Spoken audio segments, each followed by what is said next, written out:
ئەو سزایانە هەمان ئەو سزایانەیە کە لە ساڵی 2015 سەپێنراو بەسەر وڵاتی ئێراندا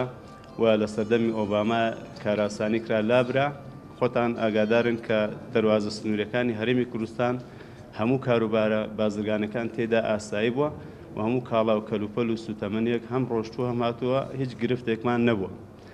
وەیە لە ئێستاشا کە ئەم قەرارانە جۆرە لە جۆرەکان قورستر بووە و قۆناغی دووەمی سزاکان چۆتە بواری جێبەجێکردنەوە، هەتاکو ئێستا لە خاڵی سنووری باشماق کاروباری بازرگانی ئاساییە و وەک خۆیەتی هیچ شتێک گۆڕانکاری بەسەرا نەهاتووە و ئەوەندەی ئێمەش ئاگادارین بەردەوامە بێ و هەروەکو خۆتان ئاگادارن لە کەناڵەکان و لە خەڵکە سیاسیەکان چ ئەوانەی لە ئاستی ئەقلیمی چ لە ئاستی نێودەوڵەتی کە تەحلیلی سیاسیەکەن بۆ ئەو قەیرانی کە ڕوبەڕووی وڵاتی ئێرانە بێتەوە. خۆتان زانن زۆر شت هەیە بە تایبەتی لە ڕێکەوتنە نێودەوڵەتەکانە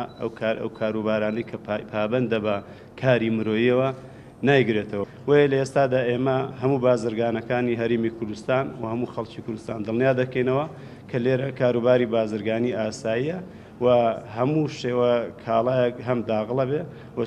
سوتەمانی هەم دێت و هەم ئەڕوا هیچ کێشە و گرگرتێکمان نییە. وەک خۆی وایە هیچ شتێ لێرە نەگۆڕاوە و بەردەوامیشە و بە پێ و پەیوەندیانی کە ئێمە وەکو مەرزی باشماڵ لەگەڵ مەرزی باشماخی ئێرانە هەمانە قسە باسمان لەسەر کردووە، هیچ شتێ ناگۆڕێ و شتەکان و خۆی بەردەوامە بێ.